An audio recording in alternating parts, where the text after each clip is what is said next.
nakakabit nga palang mini driving light dito kay Toothless.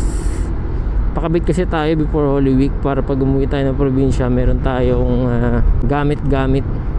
Zenlo X1 GT 70 watts.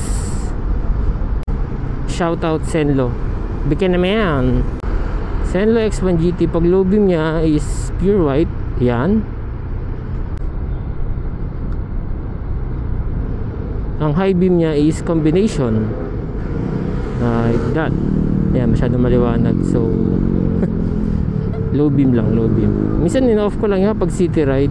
Yan. Tapos package nga pala siya, na-avail ko sa Pops pa install. Package na in-avail ko, mini driving Zenlo X1 GT, then Pia Horn original.